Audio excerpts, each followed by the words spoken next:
Hey guys, मैं अनुरोध गोस्वामी आपका अपने channel Goswami GS and maths classes में आपका स्वागत करता हूं। आज मैं आपको चैप्टर नंबर 3 का जो है क्वेश्चन नंबर 7 से बताऊंगा। कल मैं 1 से लेकर 6 तक पार्ट 1 में अपलोड कर दिया हूं यूट्यूब पर। भारत से हम क्या सीखे, क्या एक भाषण है जिसको किसने लिखा है, मैक्स मुलर साहब ने लिखा है। तो 1 से 6 तक जिन्होंने नहीं देखा है वो यूट्यूब पर सर्च करके Goswami GS and maths classes को सर्च करके देख सकते हैं। हमारे चैनल को सब्सक्राइब कर दीजिएगा। तो चलिए बिना देर किए हुए सेशन की शुरुआत करते हैं। तो क्वेश्चन नंबर 6 को मैंने यूट्यूब पर अपलोड कर दिया। आज 7 से मैं आपको बताऊंगा। तो चलिए, तो क्वेश्चन नंबर 7 है कि भारत के साथ यूरोप के व्यापारिक संबंध के प्राचीन प्रमाण लेखक ने क्या दिखाया है। तो चलिए देखते हैं। इस बात में कोई शक नहीं है कि भारत का व्यापारिक संबंध क्या था, विदेशों से रहा है। यानी कहने का मतलब है कि यह बात में कोई क्या है, शक की बात ही नहीं है कि भारत का संबंध विदेशों से नहीं रहा है। क्योंकि आप लोग भी जानते हो कि प्राचीन समय में भारत का व्यापारिक, राजनीतिक, सामाजिक सभी तरह से क्या था, विदेशों के साथ था उसका संबंध। तभी ना, जैसे कि आपको बताया था मैंने कि यूनान का एक प्रसिद्ध किताब क्या है, शेर की खाल में गधा, जो कहानी थी वो यूनान के प्रसिद्ध पुस्तक में कैसे अपना स्थान पा गई, यानी क्रैटुलस में कैसे स्थान पा गई। ये सभी का नतीजा यही है कि हम यही ना मानते हैं कि और जो क्या थी, पूर्वी देशों से उधार ली गई थी।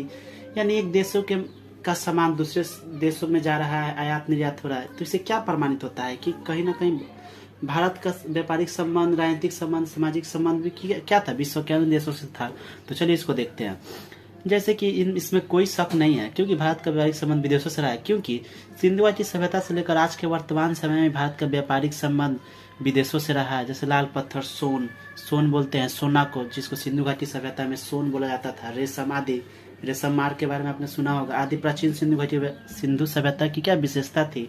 लेकिन सोलोमन के समय में भी क्या था, सोलोमन के जब समय में ही भारत, सीरिया एवं फिलिस्तीन के मध्य क्या था, व्यापारिक मार्ग सुलभ हो चुके थे। यानी व्यापार का आवागमन हो चुका था। तो उदाहरण स्वरूप जैसे वस्तुएं अगर हम बात करें तो हाथी दांत, बंदर, मोर, चंदन, सोफर इत्यादि वस्तुओं का क्या होता था, निर्यात होता था। यानी अपने देशों से आयात यानी क्या क्या होता था, हमारे देशों से। कहने का मतलब है कि ये जो सभी चीजें मैंने आपको बताया, बंदर, मोर, चंदन इत्यादि देशों क्या होता था, निर्यात होता था। आयात का मतलब दूसरे देशों से आया, निर्यात का मतलब जो हमने यहाँ से भेजा, यानी निर्यात किया। और आयात का मतलब किसी दूसरे देश की वस्तुओं को अपने देश में लाना, उसको आयात कहते हैं। और अपने देशों की वस्तुओं को दूसरे देशों में भेजना, उसको निर्यात कहते हैं। तो यही ना हुआ। तो इस बात की, तो ये जो है, ये सभी बातों का वर्णन आपको कहाँ देखने को मिलता है, तो क्या बाइबल में आपको देखने को मिलता है। तो चलिए क्वेश्चन नंबर अगला नेक्स्ट को देखते हैं।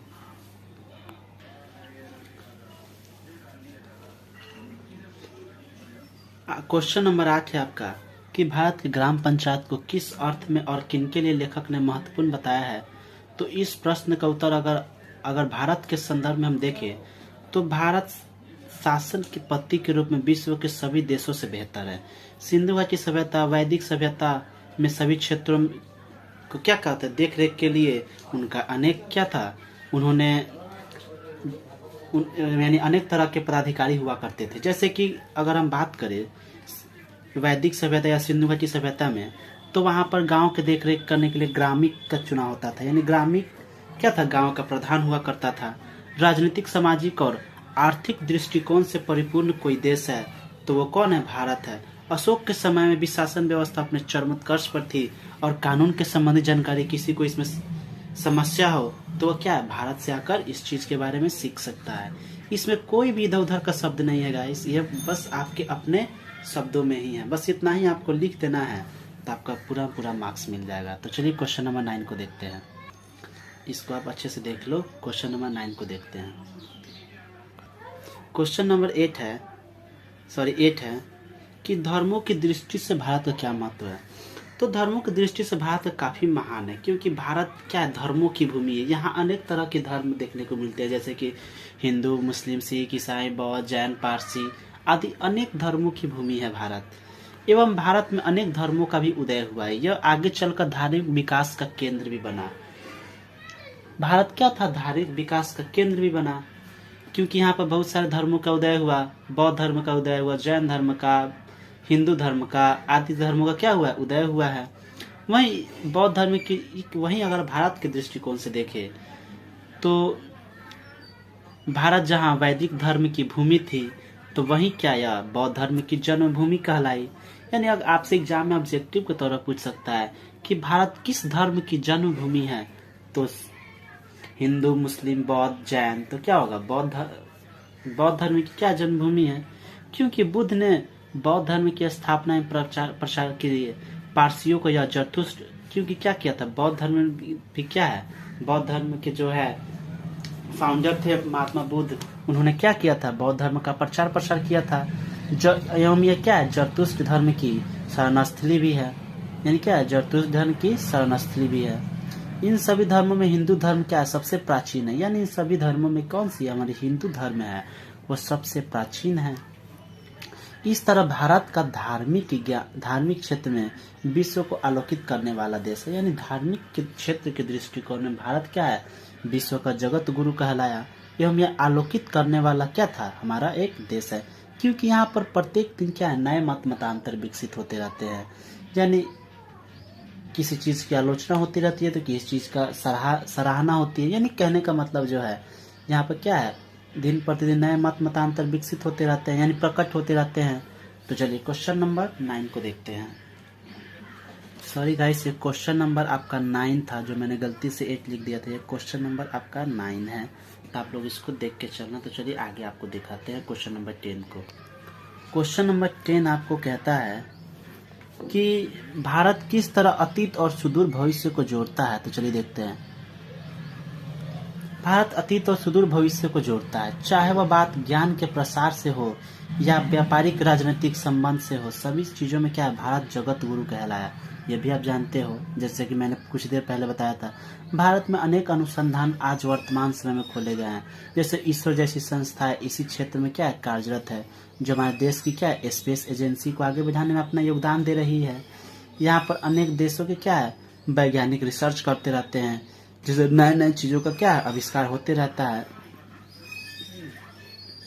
और क्या है, इसके अलावा भारत का इतिहास विश्व के सभी देशों से क्या है, बेहतर है, जिससे आज की युवा पीढ़ी सीख कर अपने भविष्य को उज्जवल बना रहे हैं। यानी जिसके क्या है, आजकल की युवा पीढ़ी जो है सीख कर अपने क्या है, अपने भविष्य को उज्जवल बना रहे हैं। यानी कहने का मतलब था कि भारत किस तरह अतीत और सुदूर भविष्य को जोड़ता है। तो यहाँ पर यह पता चल रहा है कि हमारे देश में अनेक अनुसंधान केंद्र है। जैसे कि आपने चैप्टर नंबर 3 की रीडिंग के दौरान मैंने आपको बताया, हरकर्ष जैसे विद्वान वनस्पति वैज्ञानिक, उन्होंने यहाँ पर पेड़ पौधे जीव जंतु के बारे में खोज के, नीति शास्त्र के बारे में यहाँ जानकारी हुई। हरकर्ष जैसे विद्वान क्या थे, यहाँ उनको क्या माना जाता है, वनस्पति वैज्ञानिक माना जाता है। तो आप ही जानते हो जो बोटनी का संबंध किससे होता है, तो पेड़ पौधे के अध्ययन से होता है। और जूलॉजी का क्या होता है, जंतु विज्ञान से, यानी जंतु के बारे में अध्ययन से होता है। और या नीति कथा के क्षेत्र में भी अगर आप ज्ञान अर्जित करना चाहते हो तो भारत इसमें आपको सबसे आगे नजर आएगा। अगर आप निर्वंश विद्या के बारे में जानते हो, यानी मानव शास्त्र के बारे में जानना चाहते हो, तो यह भी देश क्या है, आपके लिए सबसे अच्छा है अध्ययन के दृष्टिकोण से। और रहा सवाल सुदूर देश भविष्य को जोड़ना, तो बहुत सारी चीजें थी। जैसे कि मैंने आपको बताया कि यहाँ पर हाथी दांत मोर, शेर की खाल में गधा जैसी कहानी, एक देश के सामान को दूसरे देशों में भेजना आदि से क्या होता है कि हम उस देश के बारे में राजनीतिक, सामाजिक और सांस्कृतिक क्षेत्र, मतलब चीजों के बारे में जानते हैं कि कैसे उस देश में इस देश की प्रचार, मतलब इस देश का जो है सामान उस देश में कैसे गया, तो ये सभी चीज कैसे होता है। तो कहीं ना कहीं व्यापारिक मार्ग सुलभ होंगे तभी ना। जैसे चीन का रेशम मार्ग, तो क्या उससे रेशम का व्यापार होता था, जो कि क्या था, कुषाण वंश के शासनकाल में काफी अपने चरमोत्कर्ष पर था। तो यही आपको बताया जा रहा है कि इन सभी चीजों का आपको अध्ययन करना है। तो भारत क्या है, सबसे महत्वपूर्ण देश है। हमारे देश में स्पेस एजेंसी है, इसरो, जो क्या है, मतलब नए नए अनुसंधान खोजते रहते हैं। तो आदि मैंने आपको बताया। तो इन सभी चीजों को अगर, और क्या है, इससे युवा पीढ़ी भी सीखकर क्या अपने भविष्य को उज्जवल बना रही है। तो बेसिकली क्वेश्चन का आंसर यही था। तो चलिए क्वेश्चन नंबर 11 को देखते हैं। मैक्स मुलर ने संस्कृत भाषा की कौन सी महत्व को एवं विशेषताओं को बतलाया। तो चलिए देखते हैं। तो अगर हम इस क्वेश्चन के संदर्भ में बात करें, यानी संस्कृत के संदर्भ में अगर बात हो रही है, तो आप लोग को पता भी होगा कि हमारा संस्कृत भाषा है वो सबसे प्राचीन है, और माना यह भी जाता है कि ये सभी भाषाओं की अग्रजा है, यानी उसकी बड़ी बहन के समान है। क्योंकि संस्कृत भाषाओं से ही लगभग सभी भाषाओं की क्या हुई है, उत्पत्ति हुई है। तो संस्कृत सभी भाषाओं की अग्रजा है। ग्रीक और लैटिन भाषाओं ने लोगों को सदियों से ज्ञात है, इसमें कुछ समानताएं हैं। ऐसा माना जाता है कि ग्रीक शब्द के निर्माण में लैटिन भाषा कुंजी का काम करता है, तो लैटिन के रहस्यों को जानने के लिए ग्रीक कुंजी का काम करता है। यानी कहने का मतलब है कि दोनों विषयों को दोनों भाषाओं को जानने के लिए, ग्रीक और लैटिन को जानने के लिए ये एक दूसरे क्या होते हैं, कड़ी का काम करते हैं। यानी एक के बिना एक क्या अधूरा है। यानी कहने का साफ मतलब है कि एक दूसरे के पूरक है। अगर आप अगर आप लैटिन के बारे में जानना चाहते हो तो ग्रीक आपको कुंजी का काम करेगा। तो वैसे ही बात है, जैसे ही संस्कृत का आवागमन हुआ तो इन भाषाओं को समझने में क्या हुई, आसानी हो गई, जो इस परिवार के अन्य भाषाओं द्वारा भुला दी गई थी। यानी कहने का मतलब है कि जैसे ही संस्कृत का आवागमन हुआ इन सभी क्षेत्रों में, तो इन दोनों भाषाओं को समझना और भी आसान हो गया। जैसे कि आपने देखा कि संस्कृत का अग्नि शब्द कैसे लैटिन में इग्निस कहलाया, जिसका शाब्दिक अर्थ क्या था, आग से ही था। आग का संस्कृत शब्द क्या है, अग्नि है, तो वहीं लैटिन भाषा में इसको इग्निस कहा गया। तो इसका एग्जाम्पल है, और इस क्वेश्चन का आंसर आप लोग देख लो। बिल्कुल ऐसे ही आपको लिख देना है एकदम अपने शब्दों में, और यह इसमें कोई हार्ड नहीं, एकदम आप ही के लैंग्वेज में है, एकदम इजी वे में। तो चलिए क्वेश्चन नंबर 12 को देखते हैं। लेखक वास्तविक इतिहास किसे मानते हैं?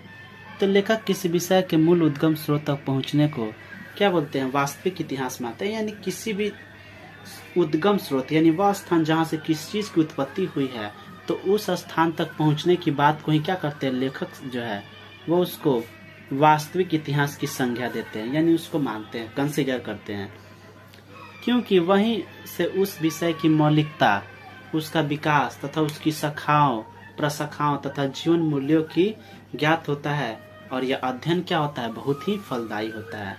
यानी किसी भी क्षेत्र के बारे में जो उद्गम स्रोत होता है, वहां तक पहुंचने के माध्यम से लेखक क्या बोलते हैं कि यह हमारा उत्पत्ति हुआ है, कि कहाँ से हम मानव की उत्पत्ति हुई है, कहाँ हमको जाना है, हमारा क्या उद्देश्य है, ये सभी क्या है, हमारे लिए वास्तविक इतिहास के समान है। और क्योंकि वही इस विषय की मौलिकता की होती है, विकास, शाखाओं एवं प्रशाखाओं तथा जीवन मूल्य में ज्ञात होती है, जो कि कहीं ना कहीं हमारे लिए क्या है, जानना जरूरी है कि हम मानव ने कैसे, कहाँ से जन्म लिया, कहाँ गए, क्या उद्देश्य था हमारा। इन सभी चीज़ों को समय के साथ हम लोगों ने जाना, और इन सभी के दृष्टिकोण, इन सभी के माध्यम से हमने अपने वास्तविकता को जाना कि हम पहले किस आकार के थे और कैसे हो गए, तथा इसका अध्ययन भी क्या हमारे लिए फलदायी है। तभी ना हम अपने प्राचीन इतिहास पूर्वजों के बारे में जानते हैं। तो आप लोगों ने सुना भी होगा कि हमारा प्राचीन इतिहास, यानी हम कैसे थे, तो हमारा स्वरूप पहले मानव जैसा नहीं था, बंदरों की भांति था, लेकिन हजारों लाखों वर्ष पूर्व में बहुत सारे चीज़ों में परिवर्तन हुआ। तत्पश्चात हमने उस कपि से हमने मानव तक के बनने का सफर, यानी उस बानर से क्या है, हमने मानव तक के बनने का सफर तय किया। ये कोई 1-2 साल या 1000-100 साल की बात नहीं है, लाखों वर्ष लग गए इसमें। तो बेसिकली इस क्वेश्चन का यही था कहना। बाकी इसमें आप जो भी जोड़ कर लिख सकते हो तो आपके लिए भी अच्छा है, क्योंकि स्टेटमेंट में दिया जाता है कि परीक्षार्थी यथासंभव अपने शब्दों में ही उत्तर दे। चलिए क्वेश्चन नंबर 13 को देखते हैं। संस्कृत और दूसरी भारतीय भाषाओं के अध्ययन में पश्चात जगत के प्रमुख लाभ क्या हुआ है? तो संस्कृत और अन्य भाषाओं के अध्ययन के पश्चात देशों को काफी लाभ हुआ है। ग्रीक एवं लैटिन भाषा के समझने में आसानी हुई, चूंकि सही भाषाओं की उत्पत्ति क्या हुई है, संस्कृत से हुई। हमने पिछले ही एक क्वेश्चन पहले बताया था। एवं इसकी सबसे बड़ी विशेषता इसकी प्राचीनता है। भाषाओं के बीच में एक पारिवारिक संबंध स्थापित हो जाता है, क्योंकि संस्कृत इन सभी भाषाओं की क्या है, अग्रजा है, जो कि मैंने आपको समझा ही दिया है। बस आपको इसको पढ़ लेना है अच्छे। और इसके अलावा पश्चात जगत में यह जान पाए हैं कि मानव की उत्पत्ति और स्थान कहाँ पर है, हम किस मार्ग पर कैसे पहुंच सकता है। जैसे कि मैंने वास्तविक इतिहास के दौरान ही बताया था आपको कि मनुष्य की उत्पत्ति कहाँ से हुई है, क्या उद्देश्य है उसका, ये आप ये जान लेते हैं, तभी मानव क्या है, आज के दृष्टिकोण से भी वो सक्सेसफुल माने जाते हैं। क्योंकि मनुष्य अपने जिम्मेवारियों को जब समझ जाए तो वहाँ से माना जाता है कि वो सक्सेस के रास्ते पर है। इन सभी चीज़ों को जानने में क्या है, भारतीय भाषाएं काफ़ी मददगार हुई है।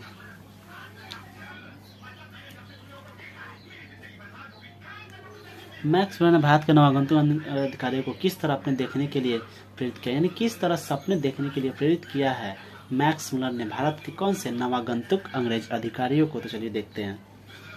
मैक्स मुलर ने भारत के नवागंतुक अंग्रेज अधिकारी को सर विलियम जोन्स की तरह सपने देखने को कहा है, जहां उन्होंने 37 वर्ष की अवस्था में अपने देश छोड़ इस भारतीय भूमि पाने का मौका मिला। जो भी व्यक्ति इस बुद्ध की जन्मभूमि पाता है वह यहाँ से ढेरों सारा ज्ञान, तजुर्बा, अनुभव को अपने साथ ले गया, क्योंकि वे स्वपर्शी एवं दूरदर्शी विचारधारा वाले व्यक्ति थे और अपनी कल्पनाओं को कैसे साकार करना है उन्होंने इन सारी चीज़ों का क्या किया था, अध्ययन की। इन सारी चीज़ों को क्या किया था, भारत की यात्रा के दौरान देखा और सुना। तो यहाँ पर बहुत सारे प्राचीन समय में विदेशी यात्री, चीनी यात्री फयान वेनसोंग आया था, तो उनको आने में यहाँ पर काफ़ी परेशानियाँ हुई। जब उन्होंने यहाँ नालंदा विश्वविद्यालय में अध्ययन किया तो अपने साथ जो भी सामान ले गए और उन्होंने क्या किया, अपने देश के सामान को चीन ले गए और चीन में इस ज्ञान का क्या किया, प्रचार प्रसार किया। तो बहुत सारे क्या हुए यात्री वहाँ से यहाँ पर इस नालंदा विश्वविद्यालय में, तक्षशिला विश्वविद्यालय पढ़ने के लिए। ये तभी संभव था क्योंकि उस समय क्या थे, जो भी व्यक्ति अपने देश में अच्छे कामों के लिए प्रसिद्ध हुआ करता था तो उस देश के राजा द्वारा उसे अध्ययन करने के लिए दूसरे देश में भेजे जाते थे। जो भी ये क्या है, ये बात प्रमाणित करता है। ये तभी हो सकता है जब भारत का संबंध विश्व के अन्य देशों के साथ क्या था, सुलभ रहा होगा, तभी ना पॉसिबल है। जरा आप ही सोचिए। जो आपको क्या है, क्वेश्चन बिल्कुल सही है। तो चलिए देखते हैं क्वेश्चन नंबर नेक्स्ट को देखते हैं। नंबर नेक्स्ट है 15। द मोस्ट वीवीआई लगभग 3 से 4 बार आपके एग्जाम में पूछा गया, लगभग 5 से 6 बार सॉरी, कि लेखक ने न्याय सिकंदर किसे कहा है और ऐसा कहना क्या उचित है, लेखक का अभिप्राय क्या है। चलिए देखते हैं। लेखक ने न्याय सिकंदर विविध क्षेत्रों में अध्ययन करने वाले लोगों के लिए कहा जो इस पावन भूमि पाना चाहते हैं उससे जरा भी अफसोस नहीं होनी चाहिए, क्योंकि उसके पास जानने के लिए तो बहुत कुछ होंगे। जैसे कि सिकंदर भारत की विजय यात्रा के दौरान उनसे काफ़ी सी चीज़ों को अपने साथ ले गया था, जो इस भारत भूमि में उन्होंने बहुत चीज़ सीखा है। यानी नया सिकंदर अगर हम बात करें किसी और दृष्टिकोण से, तो जो भी विदेशी यात्री थे भारत में आया वो सभी क्या है, नया सिकंदर के समान है, क्योंकि उन्हें यहाँ पर पाने के लिए तो बहुत कुछ मिला, लेकिन खोने के लिए कुछ नहीं था। क्योंकि उन्होंने नालंदा विश्वविद्यालय में उन्होंने अध्यापन किया, यहाँ के अध्ययन को अपने देशों में ले गए, वहाँ इसका प्रचार प्रसार किया। हरकर जैसे महान वैज्ञानिक, उन्होंने वनस्पति जगत में यहाँ पर क्या किया, अध्ययन किया। भूमंड मानव मस्तिष्क का सर्वप्रथम साक्षात्कार जिस देश में हुआ तो अपना भारत ही है। तो बेसिकली ये सभी बातें आपको क्या करती है, प्रमाणित करती है। तो hope you guys like this video आपको अच्छा लगे तो प्लीज़ इसे लाइक, शेयर और हमारे चैनल के स्वामी GSM मैथ्स क्लासेस को सब्सक्राइब कर दीजिए। कल मैं आपको चैप्टर नंबर 4 को पढ़ाऊंगा कि नाखून क्यों बढ़ते हैं, क्या खासियत थी उस चैप्टर के बारे में, कि एक छोटी सी बच्ची ने जब ये प्रश्न अपने पिता से पूछा तो उसके पिताजी अचंभित हो गए थे। तो चलिए इस चैप्टर की कल हम क्या करेंगे, इसके पढ़ा देंगे आपको। तो चलिए कल मिलते हैं न्यू सेशन के साथ। तो अच्छे से पढ़ते रहिए।